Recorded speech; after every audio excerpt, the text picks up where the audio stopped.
নারী পুরুষ যদি জিনা করে শাস্তির বিধান হলো তাকে মুসলমান পৃথিবীর মধ্যে 100 জোড়া মারতে হবে।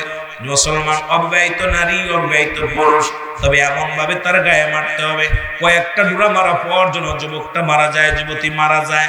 বাকি যেগুলো বাকি বেতের আঘাতগুলো বাকি থাকবে, যুবককে কাফন পরাবে, দাফন করাবে, জানাজা পড়ায়া যখন বিদায় করে দিবে ওই কবরের উপরে বাকি অংশটা চালাইতে হবে। এটা হলো ইসলামের বিধান। মুসলমান শুনে নাও, এই বিধান যদি একটা যদি আপনাদের এই জমিনের মধ্যে মুসলমান শুনেন, এটা কোন থানা?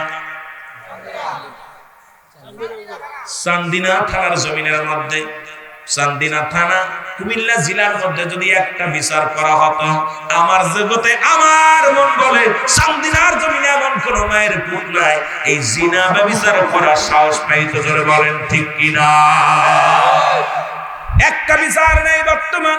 আর ওই জিনাকারীর পক্ষ নিয়ে আদালতে যায়, ওরে ওই বাবা কত বড় বেলজ্জাতি বাবা, বেলজ্জাতি মা বাবা, যে জিনাকারী সন্তানের পক্ষ উকিল ধরে, জিনাকারী সন্তানের পক্ষ ওকিলের কাছে যায়, উকিলের কাছে টাকা পয়সা নষ্ট করে। আল্লাহর কসম করে বলি ওই সন্তানের কারণে আল্লাহর আদালতে জবাব দিতে পারবি না, জাহান্নামী হয়ে যাবি। বাবারা আমার শুনে নেন, একটা বিচার যদি চান্দিনার জমিনে হতো, আমার বিশ্বাস চিরতরে চান্দিনার জমিন থেকে জিনা ব্যভিচার পালায় যেত। জোরে বলেন ঠিক কিনা?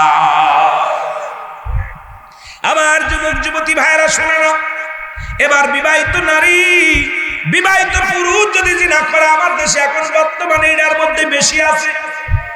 কথা কন না? আমার দেশে 90% মেয়েরা বিবাহের পরে পরক্রিয়া প্রেম। যুবক যুবতী শুনে না, আর নিজের বউ ভালো লাগে না, অন্যটা ভালো লাগে। ইসলামের বিধান শোনো, ইসলামের বিধান ভালো করে জেনে নাও। হযরত ওমর ফারুক বলে, যুবক রে তুমি কি জানো? বলে হুজুর আমি জানি না জিনার শাস্তি কি। বলে যদি কোনো বিবাহিত নারী বিবাহিত পুরুষ যদি জিনা করে, শাস্তির বিধান হলো তাকে কি করতে হবে? তার দুনিয়ার মধ্যে বুক পর্যন্ত মাটির নিচেই পুঁততে হবে। আলেম ওলামা শোনো, ওলামা একরাম যারা আছে শোনো, সাধারণ পাবলিক যারা আছে শোনো। আজকে দেখা যায় ভাই সাহেব বিদেশে গেছে আর ভাবি সাহেব রং তামাশার মধ্যে মেতে আছে, চান্দিনা হোটেলে চলে গেছে, কুমিল্লা হোটেলে চলে গেছে, বয়ফ্রেন্ড নিয়ে ঘোরাঘুরি করে। তাদের শাস্তির বিধান শুনে নাও, ভালো করে জেনে নাও। মুসলমানদের কান্না লাগা শোনো, আমি রুহুল আমিন সিদ্দিকী কথা একটু দিতা বলি, যদি কারোর ভালো লাগে লাগুক, না লাগে না লাগুক, কিচ্ছু যায় আসে না, আমাকে বলতেই হবে, কারণ আমার মরতে হবে, খবরে যেতে হবে। রাসূল বলে গেছেন, রাসূলের বিধান, কোরআনের বিধান, কোরআন কি বলে, হাদিস কি বলে, এই কথাগুলো তুমি লুকোচুরি করলে ইয়াউমুল কিয়ামতের ময়দানে অধিকাংশ আলেমের মুখে গোশত থাকবে না, অধিকাংশ আলেমের জিহ্বা কাছে দিয়ে কাটবে। কারণ আমরা নিজেরাই তোয়াজ করি না, কারণ নিজেরাই বিপদ থেকে বাঁচতে পারবো না। কারণ আমি যদি এই কথাগুলো বলি, আমি তো আর অন্য নারীর খেদমত পাবো না। আমি আলেম মানুষ আছি, বড় আশা করে খেদমত করবো অন্য নারী। কিন্তু দেখা যায় মুসলমান, আমার দেশে অনেক ভণ্ড পীর, ভণ্ড আলেম, ভণ্ড প্রতারকের আছে, শুধু নারীর খেদমতে আসক্ত হয়ে যায়। এই সমস্ত ধোঁকাবাজ বেঈমান থেকে সাবধান। জোরে জোরে চিল্লায় বলেন ঠিক কিনা? কষ্ট হচ্ছে? কষ্ট হচ্ছে? সুন্নি পরিচয় দিবেন, রাসূলের আদর্শ মানার দরকার আছে কিনা? জোরে বলেন আছে কিনা? খালি দাড়ি চাচ্ছেন, কথা কয় না? বিড়ি টানবেন, গাঁজা খাবেন, মদ খাবেন, আর বলবেন আমি সুন্নি, নবীরে ভালোবাসি। বেগানা নারী নিয়ে গল্প করবেন আর কবেন আমি সুন্নি।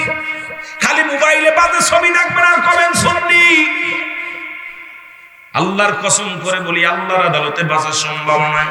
কারণ হয় 60 বছর নাই, 40 বছর নাই, 50 বছর, 80 বছরের জিন্দেগি পাবেন, এরপরে কিন্তু চিরতরে পড়ে থাকতে হবে মাটির ঘরে। জোরে বলেন ঠিক কিনা? এখন বিবাহিত নারী বিবাহিত পুরুষের শাস্তির বিধান শোনো।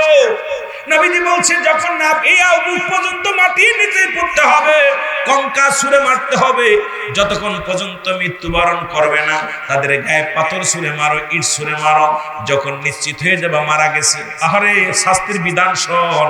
আজকে এই বিধানগুলো যদি জানায় দেয় ইমাম সাহেব হুজুর, মেম্বারে বসে যদি ইমাম সাহেব ওয়াজ করে, পরের দিন হয়তো ইমাম সাহেবরে কবে হুজুর আপনার আর ওয়াজের দরকার নাই, বাড়ি যান। আমার বাবারা শুনে ইমামতি ছেড়ে দাও, দরকার নেই ইমামতি করার, দরকার নেই চেয়ারম্যানি করার, দরকার নেই মেম্বারি করার। কারণ আল্লাহর যদি সত্য কথা যদি উচ্চ স্বরে না বলতে পারো, ছেড়ে দাও এই চাকরি, ছেড়ে দাও এই দরকার নাই, ছেড়ে দিয়ে তুমি কিষান দিয়ে খাও। কারণ আল্লাহর আদালতে জবাব দিতে পারবা না, হয় জবাব দেওয়া সম্ভব হবে না। জোরে বলেন ঠিক কিনা? আমার ভাইরা, আমার বন্ধুরা, এবার বিবাহিত নারী বিবাহিত পুরুষ যখন মৃত্যুবরণ করবে, নিশ্চিত হবেন মারা গেছে, কোন বিবাহিত নারী বিবাহিত পুরুষ দাফন পাবে না, কাফন পাবে না, জানাজা পাবে না। অবিবাহিত হলে জানাজা পাবে। অবিবাহিত হলে যেহেতু ভুল করেছে, অবিবাহিত পুরুষ যদি ভুল করে, নারী যদি ভুল করে, এর জন্য সে জানাজা পাবে, এর জন্য সে কি পাবে? মুসলমান দাফন পাবে, কাফন পাবে। কিন্তু বিবাহিত নারী বিবাহিত পুরুষ তাদের জানাজা পাবে না, কাফন পাবে না, দাফন পাবে না। দিবালয়ে রাস্তার মধ্যে ছুঁড়ে ফেলে দিয়ে কুকুর শিয়াল দিয়ে তাদের লাশটা খাওয়ায় দিতে হবে। একটা যদি সাউদিনার জমিনে যদি একটা বিচার করা হতো, কুমিল্লার জমিনে যদি এই বিবাহিত নারী বিবাহিত পুরুষের একটা বিচার করা হতো, আমার মন বলে কুমিল্লা জেলার মধ্যে একটা ব্যভিচার করার সাহস কেউ পাইতো না। জোরে বলেন ঠিক কিনা? এ দুনিয়ার মুসলমান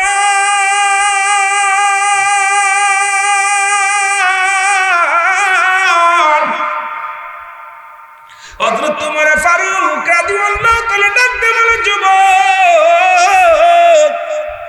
তুমি গুরুতর অপরাধ করছো, এই শাস্তির বিনিময়ে তোমার মৃত্যুদণ্ড। যুবক কয়, হুজুর আমি মাথা পেতে মেনে নিলাম। তুমি মানুষ হত্যা করেছো, কয় মাথা পেতে মেনে নিলাম। হত্যার বদলে হত্যা। তুমি মাদক সেবন করো, বড় কবিরা গুনাহ করো, কয় হুজুর মেনে নিলাম।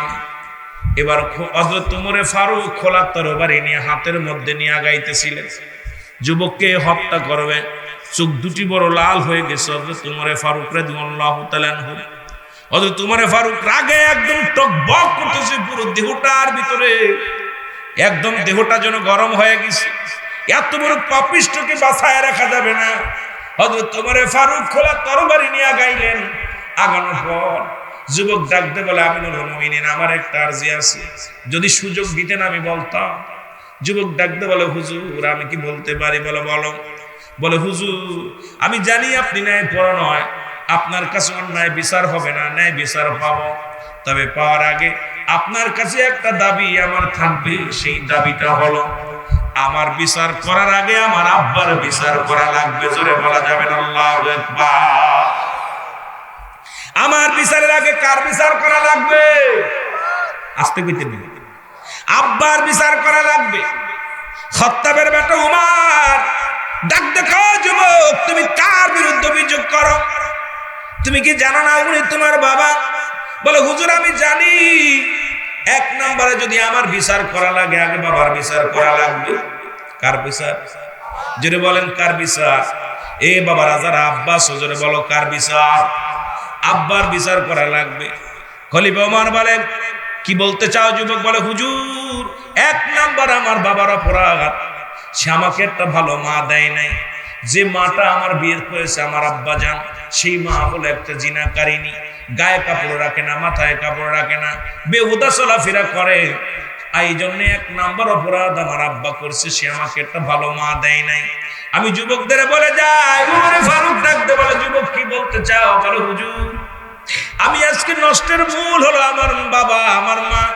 কারণ আমাকে একটা এমন একটা মার গর্ভে আমি জন্ম নিছি, যে মা একজন জিনাকারী। যুবক তোদের পায়ে ধরে বলে যায়, বিয়ের আগে আজকে সুন্দরী পুজোরি হয়ে গেছি আমরা, দলাস আমরা দেখলি তো আমাদের নেশা চেটে যায়। তোদের পায়ে ধরে বলে যায়, একটা কালো মেয়ে বিয়ে কর, ভ্যান চালকের মেয়ে বিয়ে কর, রিক্সা চালকের মেয়ে বিয়ে কর, যে মেয়েটা 5 ওয়াক্ত নামাজ আদায় করে পর্দার মধ্যে থাকে, কোরআন পড়তে পারে, হাদিস বোঝে, বাবা মার খেদমত করে, এমন একটা মেয়ে যদি তোর জীবনে জুটে যায়, দুনিয়ার জান্নাত পেয়ে যাবি। জোরে জোরে চিল্লায়া বলা যাবে আল্লাহু আকবার। আমার যুবক ভাইয়েরা শুনে না, আগের যুগের বাবারা ছেলে মেয়ে বিয়ে দিতে গেলে আগে বংশ পরিচয় দেখতো, কোরআন পড়তে পারে কিনা। ওই মেয়ের রূপ দেখে তারা পাগল হতো না, তাদের গুণ দেখে পাগল হতো। আর এখনকার জামানার ছেলেরা এখন রূপ দেখে পাগল। ওই বেখাউজ ওই শয়তানের দলেরা উকি ঝুঁকি মারে। রাসূল বলছে আমি দেখলাম অধিকাংশ নারী জাহান্নামী। ওই জাহান্নামের মধ্যে অধিকাংশ নারী গুলো জাহান্নামের, ওই জাহান্নামের বিবরণের মধ্যে যদি যায়। আমার মা রাসূলের রাখ, তোরা নবীদের মা, তোরা আলেমদের মা, তোরা হাফেজ সাহেবের মা, কারি সাহেবের মা, পৃথিবীর মধ্যে তোরা বেপরদায় চলিস না, বেপরদায় চলিস না। আল্লাহর গজব পড়বে। তোদের ভিতর থেকে হাফেজ সাহেব আসছে, তোদের ভিতর থেকে নবীগণ আসছে, তোদের ভিতর থেকে ওলিগণ আসছে, তোদের ভিতর থেকে উলামায়ে কেরাম আসছে। মারে তোদের পায়ে ধরে বলে যায়, যদি লজ্জা না থাকে একটু লজ্জা পতির পাতা বেটে খাস, তাও তোরা ঘরের বাইরে হোস না, বেপরদায় চলাফেরা করিস না। কারণ তোদের কারণে জাতি সমাজ সব শেষ হয়ে যায়। জোরে জোরে চিল্লায় বলা যাবে না, ঠিক কিনা? আমার ভাইরা, আমার বন্ধুরা, আমার যে কথা বলতেছিলাম, ও যুবক বলে হুজুর, ও আমার মা তোদের বলে যায়, যখন বিবাহের বয়স হয়ে যাবে মার হাতটা ধরে বলবি, যারা মাইকের আওয়াজ যত দূর যায়, মেয়েরা শোন, যারা শুনতেছি, যার দিকে আছিস মারা শোন, আমিও মায়ের সন্তান। মার কাছে দাবি করবি, দাদির কাছে দাবি করবি, বাবারে বলবি বাবা একটা ভ্যান চালককে বিয়ে করব, রিক্সা চালককে বিয়ে করব, কোন হারামখোররে বিয়ে করব না। ওই হারামখোর, ঘুষখোর, সুদখোর দরকার নাই। সারাদিন রিক্সা চালাইবে, আমাকে হালাল খাদ্য খাওয়াবে, আমাকে পর্দার মধ্যে রাখবে, আমাকে নামাজ পড়ার জন্য তাগিদ দেবে, আমাকে রোজা রাখার জন্য তাগিদ দিবে, আমাকে নিয়ে বাজার ঘাট করবে না, আমাকে নিয়ে বেহুদা চলাফেরা করবে না। বাবা গো, আমি টাকাওয়ালা বাড়িওয়ালা জামাই চাই না, আমি জামাই চাই আল্লাহওয়ালা রাসূল প্রেমিক, একজন আদর্শবান জামাই চাই। জোরে বলা যাবে না মারহাবা। আমার বাবা দুরু বলে যায়, তোদের বলে যায়, যুবক যারা বিয়ে করিস নাই শুনে রাখ, আমি একটা দাবি করব, তোদের কাছে একটা দাবি থাকবে। যারা করে ফেলেছি তো করেই ফেলেছি, যারা করিস নাই আল্লাহর রাস্তে রিকশা চালক হোক, ব্যাগ চালক হোক, রিকশা চালক হোক, আর গরিব হোক, আর মিসকিন হোক, কালো হোক আর ধলা হোক, বিয়ে করার আগে দেখবি তার মা বাবার খেদমত, ওই মেয়ের বাবা মা তার শ্বশুর শাশুড়ি খেদমত করে কিনা, ওই মেয়েটা নামাজ পড়ে কিনা, বেপরদায় চলাফেরা করে কিনা, একদিন আনে দিন খায়, দরকার নাই এমন একটা মেয়েকে বিয়ে কর, যে কোন একটা মেয়ে যদি আমলদার একটা নারী যদি তোর কপালে জুটে যায়, এই দুনিয়ার মধ্যে এত শান্তি পাবি, তোর বাবা শান্তি পাবে, মা শান্তি পাবে, নিজে শান্তি পাবে, এই দুনিয়ার জিন্দেগির মধ্যে একটা জান্নাতে বসবাস করবে। জোরে বলেন ঠিক কিনা? বলি হুজুর, এক নাম্বার অপরাধ আমার মা ভালো না, আমার বাবা কেন সেই মাটা দিল আমাকে, সুতরাং আমার বাবাকে আমি দায়ী করলাম নষ্টের জন্য। 2 নাম্বার অপরাধ হুজুর, আমার আব্বাজান, আমার আব্বার 2 নাম্বার অপরাধ, আমার একটা ভালো নাম রাখে নাই, নাম রাখছে লালটু বল্টু, একটা নাম রাখছে সুন্দর নাম রাখে নাই। এখন আমাদের দেশের মুসলমান বাবারা ইসলামী মাইন্ডে যে নামগুলো আছে এই নামগুলো রাখবেন। ও মুসলমান শোনো, এই নামের উসিলা আল্লাহ আদালতে, আল্লাহর আদালতে বেঁচে যেতে পারো। ডাক দিবে রুহুল আমিন, ডাক দিবে আবু বকর, হাজার হাজার আবু বকর হাজির হয়ে যাবে।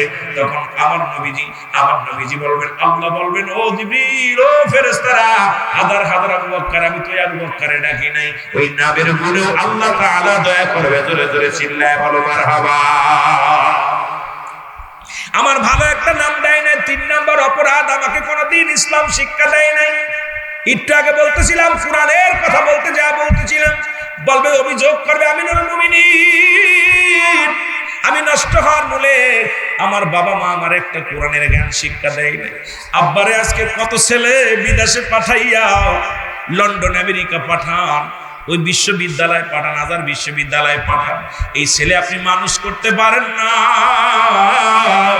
এই ছেলে বড় ডিগ্রি নিয়ে ডাক্তার হয়ে আসলেও ঘুষ ছাড়া অপারেশন করে না, ডাক্তার হয়ে আসলে ঘুষ ছাড়া, মুসলমান অফিসার হলে ঘুষ ছাড়া সে চাকরি, মুসলমান কি কাগজে সই করে না। আমার দেশের অসংখ্য শিক্ষিত সমাজ বড় বড় ডিগ্রি নিয়ে অফিসের মধ্যে বয়ে আছে, ঘুষ ছাড়া তাদের কলম চলে না। ধরে বলেন ঠিক কিনা? মুসলমানদের মানুষ করতে পারেন নাই, জানোয়ার বানাইছেন। আপনি এত টাকা খরচ করে বিদেশে পাঠাইয়া মুসলমান বড় অফিসার বানাইছেন, ওই অফিসার ঘুষ ছাড়া কোনো কাজ করে না। মুসলমান বড় দুনিয়ার মধ্যে এত বড় মস্ত বড় অফিসার হয়েছে, বলছেন ছেলে বড় মস্ত অফিসার হয়েছে, কিন্তু সে ঘুষ ছাড়া কোনো তার কলম চলে না। এই জানোয়ার বানাইছেন, মানুষ বানাতে পারেন নাই। কোরআনের পাখি বানান, হাফেজ বানান, মাওলানা বানান, ওই ঘুষ করো একটা হালাল খোর। ও বড় ডিগ্রি নিক দুঃখ নাই, বাংলা পড়ান ইংরেজি পড়ান কোনো দুঃখ নাই। নিম্নতম কোরআনের জ্ঞান হাদিসের জ্ঞান তাদের মধ্যে দিবেন, যেটা হারাম হারাম যেন বুঝতে পারে, হালাল যেটা বুঝতে পারে। এই জ্ঞান যদি আপনি না দিয়ে মারা যান, ওই সন্তানের কারণেই হবেন আপনি জাহান্নামী। রাগ করতেছে, একটু কড়া হয়ে যাচ্ছে তাই না? মানে আমাদের সুন্নি বক্তারা তো খালি সুর ওয়াজ করি, খালি তাল মিলায় চাষিদের কাছ থেকে পান খাওয়ার জন্য। অনেক বক্তা আছে, বাবি সাহেব একটা পান দেন, জুতাতে ফিটাইবো একবারে ধইরা। সুন্নিয়াত কলসিত যারা করবে কোন ছাড় দিয়ে হবে না তাদের জন্য, বলেন ঠিক কিনা? সুন্নি বলবা আর ভণ্ডামি করবা। সুন্নি মনে করো আমরা, ওরা এখন অন্য মানুষ আমাদের মনে করে আমরা খালি শুধু জিলাপি খাই। কথা বুঝেন নাই? কারণ সুন্নিয়াতের ভিতরে ছিল আদর্শ, নবীকে দিয়েছিল বাইয়িনাত, উত্তম ব্যবহার, উত্তম আখলাক, উত্তম চরিত্র। সেই চরিত্র উম্মতের ভিতর থাকার দরকার আছে কি? জোরে বলেন আছে কি না? বড্ড কষ্ট। এখন আপনার গ্রামে যদি কেউ জিনা করে, বিবাহিত হলে আল্লাহর কসম করে বলি তাদের পক্ষ নেবেন না। মাতবার কিছু টাকা খাইয়া কয় আমি ওর পক্ষে, চেয়ারম্যান কিছু টাকা খেয়ে কয় আমি পক্ষে, পুলিশ ভাই তুমি তো আরো বড়া পড়া, ওই বড়া পড়ারা টাকা পাইয়া দেখা যায় রেপ কেসটা ডিসমিস করে দেয়। জোরে কোন ঠিক কিনা? অনেক প্রশাসনের বাইরে আমার পরে রাগ করবে, কিছু যায় আসে না, কারণ তোমাদের আদালতে জবাব দিতে হবে, আল্লাহর আদালতে। এখান থেকে বাঁচা সম্ভব নয়, কারণ দুনিয়ার মধ্যে হারাম খাও না, হালাল খাও, হালাল খাও, কারণ সবকিছু শেষ করে দিবে আমার আল্লাহ। আল্লাহ বলে কুল্লু মান আলাইহা, আল্লাহ কয় বান্দা এই জমিনটা আমি রাখবো না, এই জমিনের মধ্যে যা কিছু আছে আমি চূর্ণ বিচূর্ণ করে দিব। এই জমিনের মাটি এগুলো আমি আল্লাহ পুরো একটা বানায়। আজকে এই মাটি কিনতেছ ঘুষ খাইয়া, 50 বিঘে 40 বিঘে জমির মালিক হইছো, হারাম পথে উপার্জন করিয়া বাড়ি গাড়ি করলাম। আল্লাহ কয় বান্দা জমিনটা আমি রাখবো না, আসমান আমি রাখবো না, সবকিছু আমি চূর্ণ বিচূর্ণ করে দিব। এই জমিনের মাটিগুলো পুড়ে আমি তামা বানায় দিব।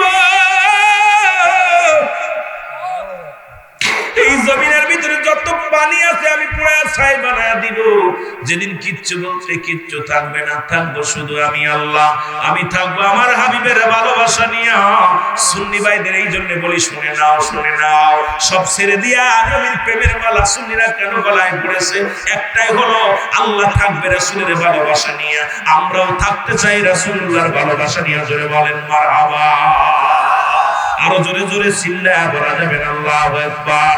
মদিনা যাইতে পারলাম না, মদিনা দেখতে পারলাম না, মদিনা।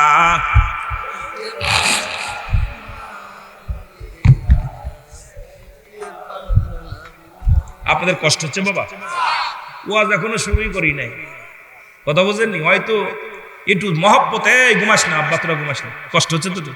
ওদের অভ্যাস হলে যে মোটামুটি 10টার দিক ঘুমায় যায়, 3টার সময় উঠতে হয়তো, 3টার সময় রহমত, 3টার সময় দুনিয়া সৃষ্টি হয়েছে, 3টার সময় কোরআনুল কারীম নাযিল হয়েছে, আর এই 3টার সময় কোরআনের পাখিগুলো ওঠে। ছোট মাসুম বাচ্চাগুলো, আমারও হিফজ মাদ্রাসা, ছেলেদের মুখের দিক তাকাইলে মায়া লাগে।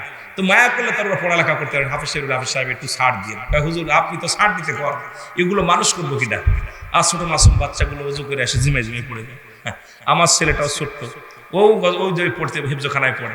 তা আমি মাঝে মাঝে ওদের মুখের দিক তাকাইলে এগুলো মায়ার বাচ্চা, দুধের শিশু, এগুলোকে কোরআনের পাখিগুলো, এরা সাথে ইব্রাহিম আলাইহিস সালামের সুন্নাত একটা। যারা এই মাদ্রাসার যারা মুহতামিম আছেন, যারা হাফেজ আছেন, আপনারা শুনে রাখেন, আপনারা ইব্রাহিম আলাইহিস সালামের একটা সুন্নাত পালন করতেছেন। কারণ ইব্রাহিম আলাইহিস সালাম যত শিশু ইন্তেকাল করবে তাদের সাথে জান্নাতে খেলা করবে, তো এই ছোট ছোট মাসুম বাচ্চাদের সঙ্গে আপনারা খেলা করেন। সুবহানাল্লাহ বলেন না? কোরআন শিক্ষা দেন, আপনাদের কত ফায়দা জানেন আপনারা?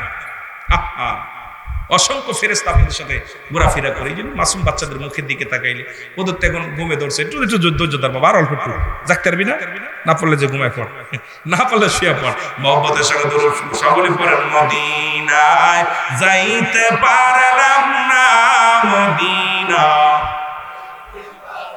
আরো জোরে বলেন মদিনা যাইতে পারলাম না, মদিনা। আমি অসহায় তাই এত দূরে রই, বলো অসহায় তাই এত দূরে রই, দূর থেকে সালাম জানাই, বলো দূর থেকে জানাই। মদিনা লাম না, মদিনা দেখতে পারলাম না, মদিনা যাইতে পারলাম না, মদিনা। ডাকতে বলে বিবি রে তুমি কেন কান্দো? বলে স্বামী রে আপনি ডাকাতি করতে যান, আমি আল্লাহর কাছে বলি আল্লাহ আমার স্বামীরে তুমি সুপথে ফিরিয়ে দাও, ভালো পথে ফিরিয়ে দাও। আল্লাহ ওই হারাম জিনিস জন্য আমি বক্ষণ না করি। মুসলমান ডাকাত বসিরউদ্দিন ডাক দি বলে বিবি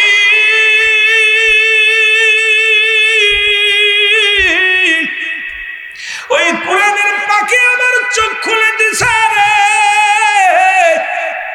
ওই বালক আমার চোখ খুলে দিছে। আমি তওবা করতে চাই, জীবনে আর কোনোদিন আমি চুরি করবো না, ডাকাতি করবো না। যদি না খেয়ে জীবনটা চলে যায়, যদি মারা যায়, তবু জীবনে কোনোদিন অন্যায় পথে আর পা বাড়াবো না। জোরে জোরে চিল্লায় বলা যাবে না মারহাবা, আর জোরে জোরে চিল্লায় বলা যাবে না আল্লাহু আকবার। ডাকাত বসিরউদ্দিন কয় বিবি রে চল যাই। ও মুসলমান শুনে নাও, কুতুবউদ্দিন মুসলমান শুনে নাও, চলে যান। উনি কোথায় যাবেন? তৎকালীন জামানার মধ্যে একজন আল্লাহর মাহবুব ছিল, মুসলমান শুনে নাও। ওর মুসলমান কুতুবউদ্দিন কাকি যার দরবারে চলে গেলেন, ওনার কাছে যাইয়া উনি বায়াত গ্রহণ করলেন, আমল শুরু করলেন। আল্লাহওয়ালা ব্যক্তির কাছে গেলেন, একজন আলেমের কাছে গেলেন, উনি তাকে তওবা করায়া দিলেন।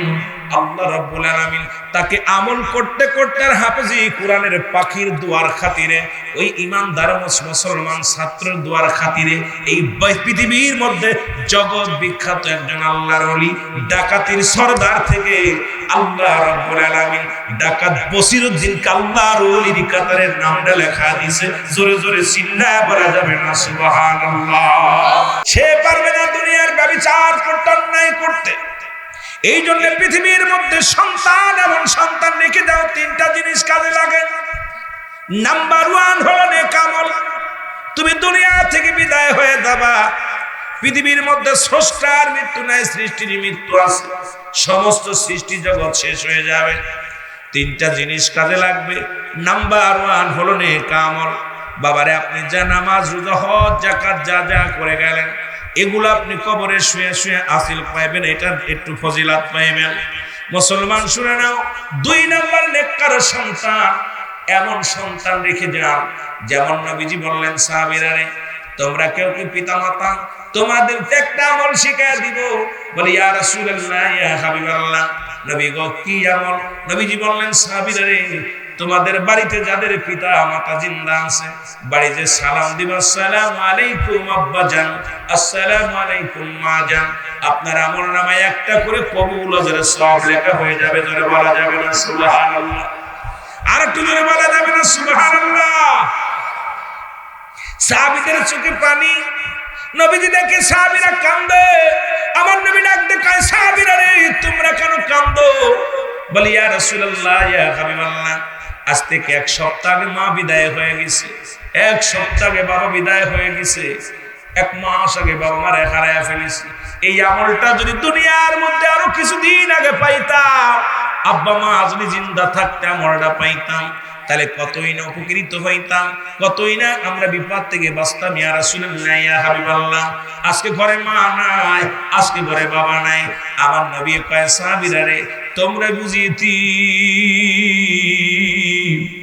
আমি নবীর মা নাই, আমি নবীর বাবা নাই, আমি নবী এমন এতিম ছিলাম যখন 6 মাস আমার মায়ের গর্ভে আল্লাহ নবী দেখতে বলেন সাহাবীরা, যখন আমি 6 মাস, মাত্র 6 মাস গর্ভে আমার মায়ের, তখন আমার বাবারে হারায় ফেলেছি।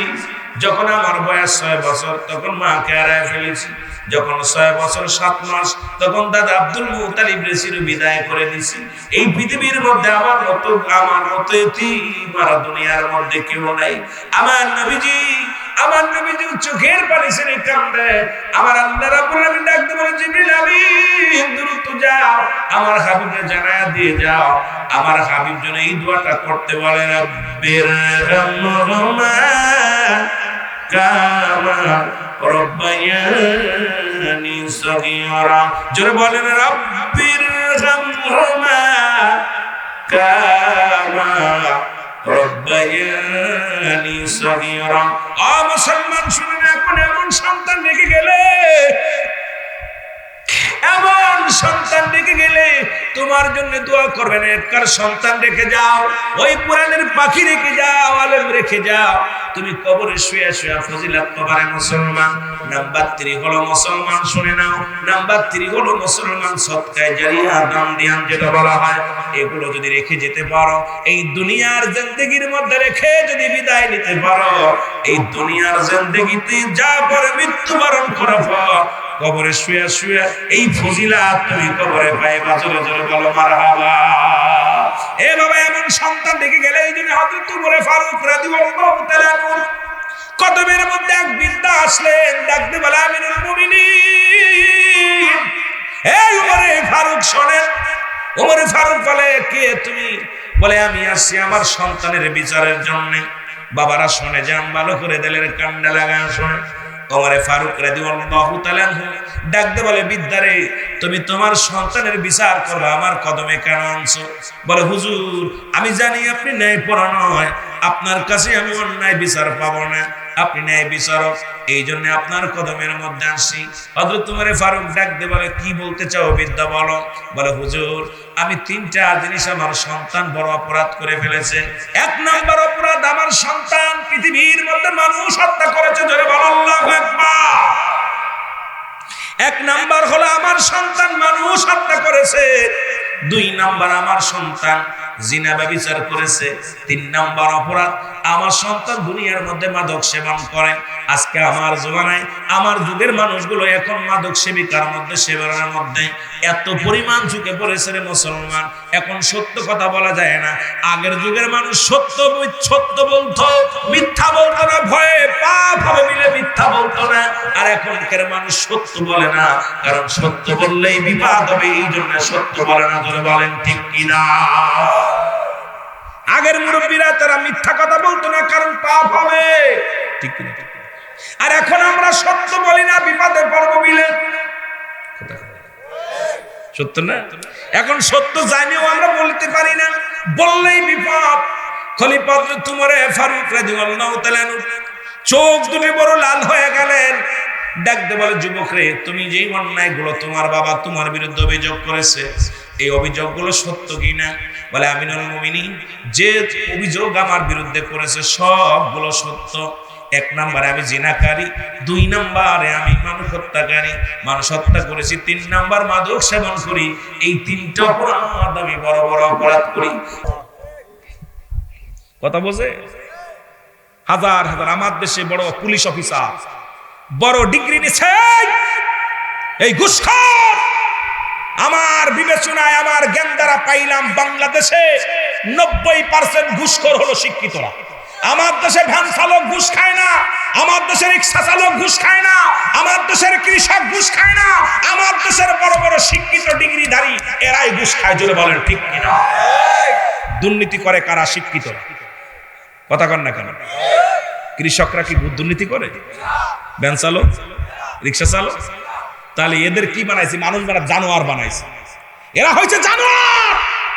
এই জানোয়ার গুলো বড় ডিগ্রি নিয়ে বসে আছে অফিসের মধ্যে, সরকার এত টাকা বেতন দেয়, তারপরেও তাদের চরিত্র পরিবর্তন হয় নাই। 50 টাকা, 100 টাকা, 1000, 2000 টাকা ঘুষ। এই ঘুষখোর, এই জাতি ঘুষখোর জাতি, লেখাপড়া ডিগ্রি নিছেন, এই জন্য এমন জ্ঞান দিতে হবে যে মরে যেতে রাজি আছে, ঘুষ নিতে রাজি নাই। জোরে বলেন ঠিক কিনা?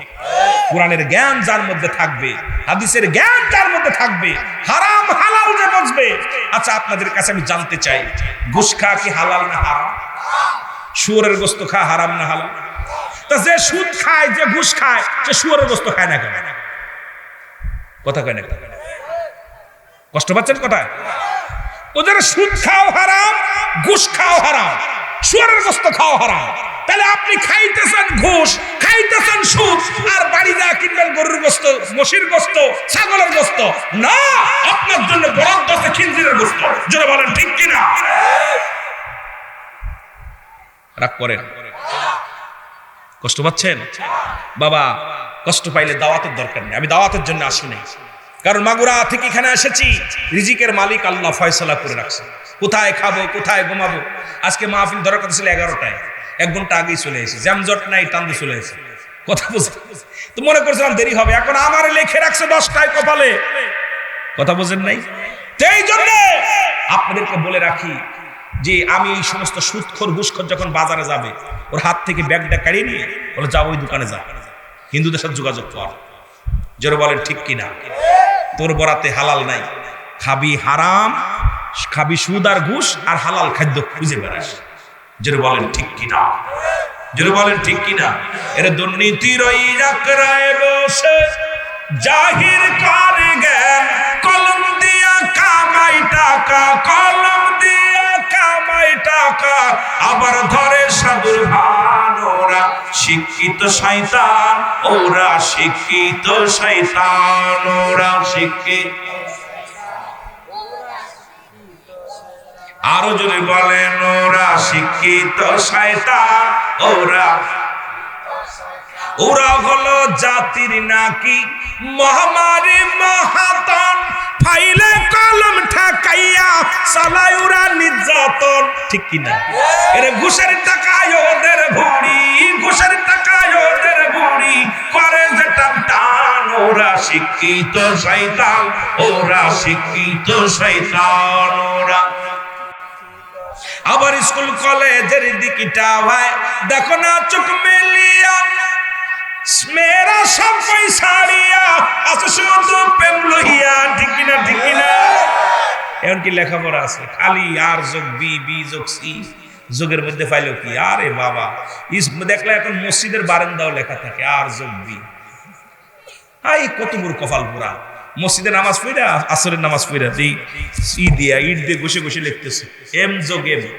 আমি কে কিরে এ তার মধ্যে কিতাব আলি রে, একজন ধরিছি একবার, হুজুর বুঝবেন না। আমি কিরে আরতে আরিফ, বিতে বিথি। বাবারে তুই বুঝলি কেমনে? কয় আমার নাম আরিফ, আমি যারা ভালোবাসার নাম বিথি। বাবারে বাবা, কত বদ! খালি যোগ দেখবেন। আগে আমরা স্কুল লেখাপড়া করি নাই, আমরা পড়ালেখা করি নাই। স্কুল কলেজের দিকটা ভাই দেখো না চোখ মেলিয়া, ছেলেরা সব পয়সাড়িয়া আছে শুধু প্রেম লইয়া। অস্ত্র যে তার সঙ্গের সাথী, অস্ত্র যে তার সঙ্গের সাথী, হইতেছে মস্তান। ওরা শিক্ষিত, কসম আল্লাহর, আমার ভাই আছেন, মুরব্বীরা আছেন, আমরা যখন লেখাপড়া করেছি বই টানতে টানতে ঘাড় ব্যথা হয়ে গেছে। আর এখন পোলাপা এই যে 5 আগস্ট না 5 আহা দেখলাম অস্ত্র কিভাবে বের হইতেছে। এক একটা হল থেকে বই বেরোচ্ছে না, খাতা বের, খালি হকি স্টিক, রামদা, ওই পিস্তল, 3 নালা বন্দুকালা। এই যে কি হলো রে, কি হয়েছে? এই বিশ্ববিদ্যালয় যদি এটা হয় তাদের অস্ত্র, এটা হয় যদি তাদের কলম, এই জাতিকে কেমনে শিক্ষার হার দিবে, কেমনে জাতিকে মানুষ করবো? এই জাতিকে বানাইছে সন্ত্রাস, এই জাতি হয়েছে গুন্ডা, এই জাতি হয়েছে মক্খল, এই জাতি হয়েছে নারীখোর, এই জাতি হয়েছে বদমাইশ, এই জাতি হয়েছে লুচ্ছা। এদেরকে ফিরাইতে হবে, একমাত্র ফিরাইতে পারে কোরআন, একমাত্র ফিরাইতে পারে হাদিস, একমাত্র ফিরাইতে পারে রাসূলুল্লাহ আদর্শ। যারা বলেন ঠিক কিনা?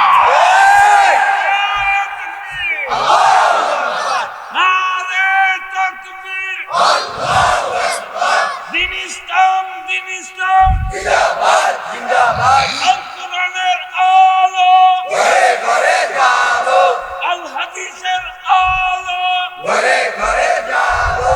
নারে তাকবীর, আল্লাহু আকবার। আল্লাহর কসম আমরা ডিগ্রি কম নেই নাই, মাদ্রাসা কলেজ সব দিয়ে ডিগ্রি কম নেই না, আমার সার্টিফিকেট সব ফার্স্ট ক্লাস। এটা আমার গৌরব না, আমি নিজেকে গৌরব করি কেন, অহংকার করি না। কিন্তু আমরা তো জীবনে এগুলো তো পাই নাই ভাই। আহা, প্যান্টের ভিতরে অস্ত্র, গায়ের মধ্যে অস্ত্র, কি অবস্থা! এই জাতি একমাত্র একটা হেফজখানায় অস্ত্র পাইছে না? কথা মাদ্রাসায় পাইছে।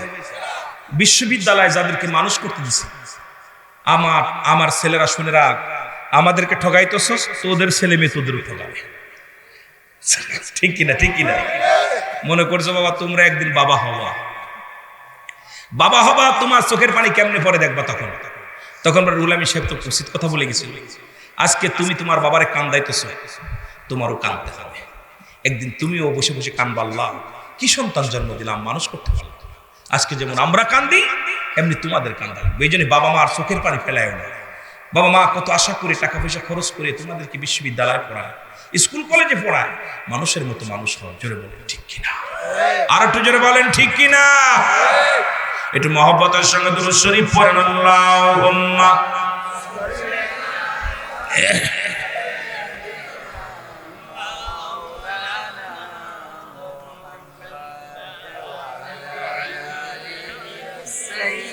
আরো জোরে বলেন আলা আলি।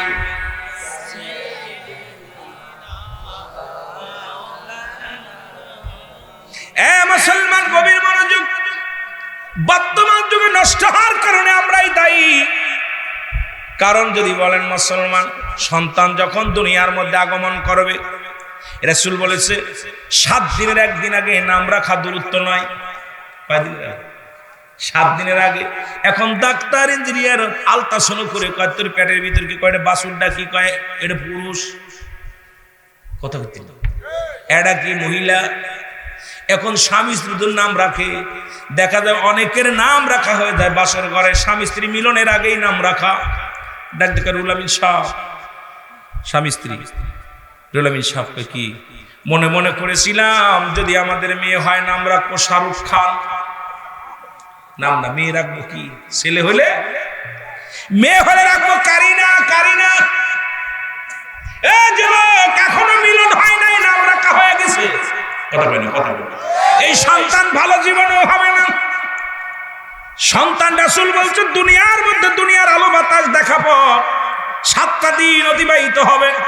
যদি ছেলে সন্তান হয় 7 দিন পরে 2টা প্রাণী কুরবানি করো, আকিকা করো, সুন্দর একটা নাম রাখো।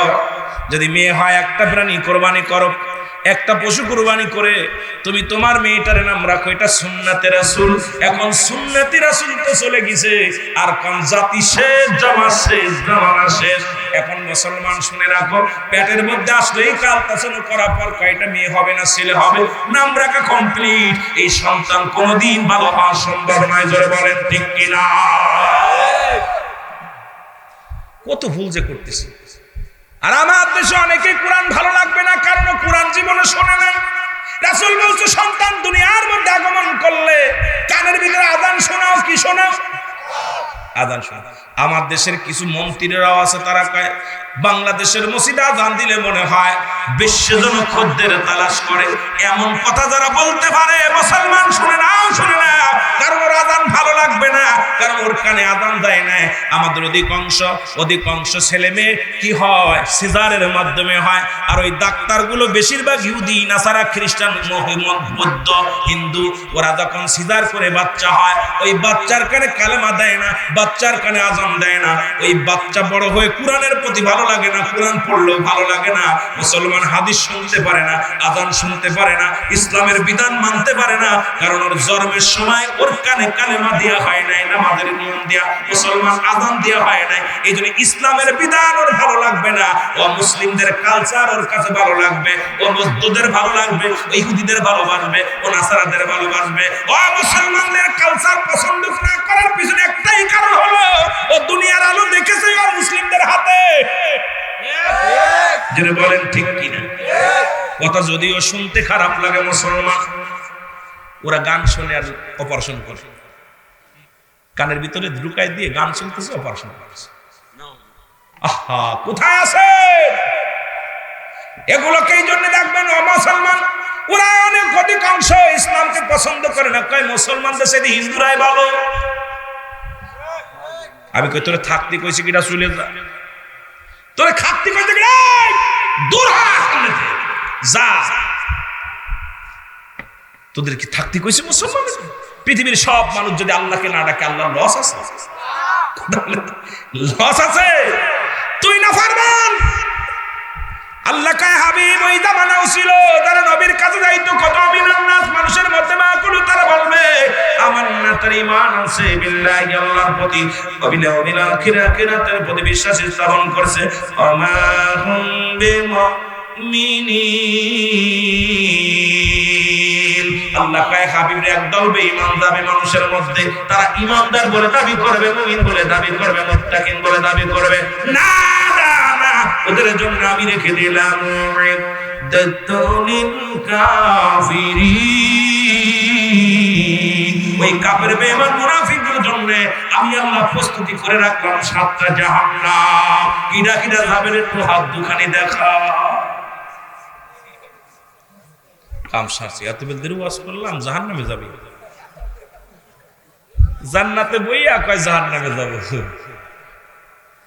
নবীর কাছে যাইতে কই আমরা ইমানদার মানুষ। না শব্দের অর্থ মানুষ। এই মানুষের মধ্যে একদল আছে, এখনো আছে মুসলমানদের মধ্যে ধর্ম নিয়ে, ওরা নামাজ রোজা ভাল লাগে না, দূরে ভাল লাগে না। রোজার মাস আসলে দুই এত রোজা রাখা যায়, জোরে কর ঠিক কিনা? কপাল পুরা মুনাফিক, জোরে বলেন ঠিক কিনা? আমার ভাইরা, আমার বন্ধুরা, খলিফা হযরত আমিরুল মুমিনিন ডাকতে বলেন যুবক, মনে আসেনি বলেন যুবক? বলে হুজুর আগে বিচার করেন আমার আব্বা। খলিফা ডাকতে বলে যুবক, ও বৃদ্ধা, তোমার সন্তান নষ্টের মূল হলো তুমি। প্রস্তুতি হও, অন্যায় করেছো তুমি। এখন বাবা মা অধিকাংশ বাবা মা কিয়ামতের ময়দানে সন্তান ডাক দিবে। ছেলে ডাকতে বলবে আব্বা জান, হাজী সাহেব আসেন, হাজী সাহেব। হাজী সাহেব সামনে চলে আসবে, আব্বা জান আপনি মদিনা জিয়ারত করে আসছেন, একদিনই তো আমার নামাজের জন্য আমারে আঘাত করেন নাই। আমি নামাজ না পড়ে ঘুমাইতাম, একদিনও ডাকেন না। ওই ফজরের নামাজ আপনি পড়তে যাইতেন, আমি ঘুমায়া থাকতাম শীতের মধ্যে। আব্বাসকে আমার জাহান্নামে নিয়ে যায়, আপনি জান্নাতে যাবেন হবে না। ডাকতে মেয়ে বলবে মা, ডাকতে বলবে বাবা। হাজী সাহেব আমি বেপরদায় চলাফেরা করতাম, একদিনও তো আমার নিষেধ করেন নাই। আমি কলেজে যাইতাম, একদিনও বলেন নাই মা পর্দা করতে হবে। আমি কত বন্ধু বান্ধবের সাথে গল্প করতাম, একদিনও তাগিদ দেন নাই গো বাবা। বাবা গো আজকে আপনি জান্নাতে যাবেন হবে না। ওই পিতা মাতার বুকের মধ্যে লাথি মারলে মুসলমান শোনো, ওই করুণ কান্নার কথাগুলো শোনো। হে মুসলমান, জান্নাতি ফেরেশতারা ডাকতে বলবে রব্বি কারীম। সন্তান তার বাবার বুকে লাথি মারছে, সন্তান তার মায়ের বুকে লাথি মারছে, বলে যাও যাও। ওই পিতা মাতা তাকে তাগিদ দেয় না। ওই 12 বছর 10 বছর হয়ে গেছে, নামাজের জন্য একদিনও তাগিদ দেন নাই। সন্তানকে ত্যায্য করে দেন। ওই সন্তানকে আপনি খাবার দিবেন, দায়ী থাকবেন, আল্লাহর আদালতে দায়ী থাকবেন। ছেলে নামাজ পড়ে না, কোন বাবা তোমার আমি ত্যায্য করে দিলাম, দরকার নাই। কারণ ওই সন্তান আপনার কাছে আমানত রাখছে আমার আল্লাহ, এটা খেয়ানত করার অধিকার আপনারা নাই। ওই সন্তান তো আল্লাহ রাখছে আমানত। তুমি মৌলবী তাসবিহ পড়তে পড়তে হাত করা ফেলে ফেলেছো। ছেলে বেনামাজি বন্ধু বান্ধব নিয়ে গাঁজা খেয়ে বেড়ায়, মেয়ে বেপরদায় চলাফেরা করে। ঢাকা শহরে গেলে দেখা যায় এগুলো বেশি রে বাবা। বাবা কপাল চুলে গেছে, তা কত বাবা তাবলীগ জামাতে মাসকে মাস কাটায় দেয়, এসে দেখে মেয়ে বেপরদায় চলে, বাবা সন্তান বেপরদায় চলে। মনে করছো বুঝি তুমি জান্নাতে যাবা? না না, ওই পরিবার পরিজন তোমার বুকে লাথি মারবে, জাহান্নামে তোমারে পৌঁছায় দিবে। জোরে জোরে চিল্লায় বলো আল্লাহু আকবার। অধিকাংশ মানুষ আমরা ধরা পড়ে যাবে, এই জন্য বাঁচতে পারবো না। কারণ সন্তান তখন ডাক দিবে আব্বা এদিকে আসো। তুমি তো একদিন আমার তাগিদ দাও নাই, নামাজ পড়ি নাই কিছু বলো নাই, রোজা রাখি নাই কিছু বলো নাই। সন্তানের মুখ শুকায় যাবে, বাবা রোজা রাখিস না, আহা রোজা রাখা লাগবে না। আর ওই সন্তান একদিন আপনার কাল হয়ে যাবে। ওই সন্তান তখন আপনার মুখে লাথি মারে। কি অবস্থা, লাঞ্ছিত বঞ্চিত হতে হবে। সন্তান এই যে লালন পালন করতেছে, এটা আপনার না, আল্লাহ পাক আমানত রাখছে, খিয়ানতের অধিকার আপনার দেয়নি। ওইটা তো আপনার কাছে আমানত রাখছে, আপনি আমানত নষ্ট করলেন, খেয়ানত করছেন। এই সন্তান আপনার করতে হবে কি? তাকে লালন পালন করতে হবে, কোরআন শিক্ষা দিতে হবে, হাদিস শিক্ষা দিতে হবে, ইসলামের বিধান, এই আপনার ওই পাঞ্জেগা নামাজ, রোজা, হজ, যাকাত সব বিধানগুলো তাকে শিক্ষা দিতে। ইসলামী মানে হেসান, কালেমা, নামাজ, রোজা, হজ, যাকাত, শরিয়াত, তরিকত, হাকিকত, মারিফাত, এইগুলো আপনি শিক্ষা দিলেন না, আপনি দায়ী থাকবেন কিয়ামতের দিনে। মনে করছেন আপনি জান্নাতে যাবেন? না, ওই সন্তানই আপনাকে জাহান্নামে নিয়ে যাবে। আমার ভাইয়েরা, আমার বন্ধুরা, মুরব্বি ডাকতে বলে, বিদ্যা ডাকতে বলে, আমিরুল মুমিনিন, এই সন্তান নষ্ট বলে আমাকে আপনি ক্ষমা করে দেন, একবার তওবা করার সুযোগ করে দেন, আমাকে আপনি তওবা করে দেন, আল্লাহ যেন আমাদের মাফ করে দেয়। হযরত আমিরুল মুমিনিন খলিফা হযরত ওমর ফারুক তওবা করে দিলেন। মুসলমান তওবা করে দেন, আস্তাগফিরুল্লাহ রাব্বি মিন কুল্লি যামবিন ওয়া আতুবু ইলাইহি, লা হাওলা ওয়ালা কুওয়াতা ইল্লা বিল্লাহ। জোরে জোরে চিল্লায়া বলা যাবে না মারহাবা। লা ইলাহা ইল্লাল্লাহ মুহাম্মাদুর রাসূলুল্লাহ সাল্লাল্লাহু আলাইহি ওয়াসাল্লাম। মুহাব্বতের সঙ্গে দুরূদ শরীফ পড়েন, আল্লাহুম্মা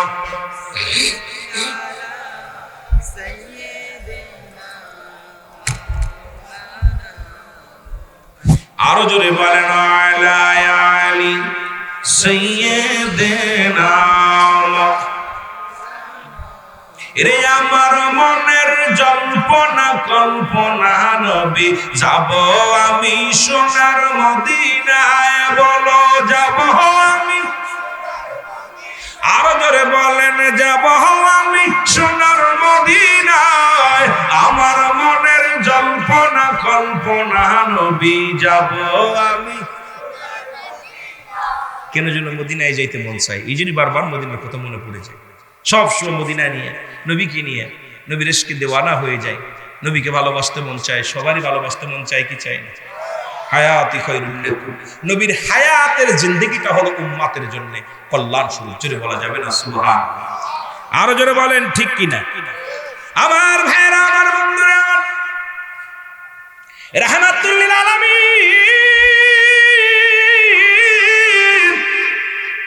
নবী নিজেই বলে, হায়াতি খায়রুল লাকুম, আমার হায়াতের জিন্দেগিটা উম্মতের জন্য কল্যাণ স্বরূপ।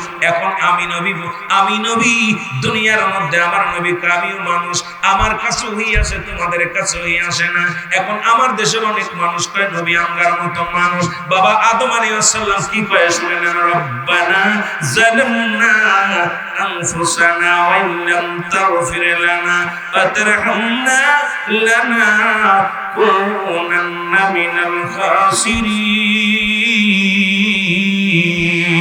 জোরে জোরে চিল্লায়া বলা যাবে আল্লাহু আকবার।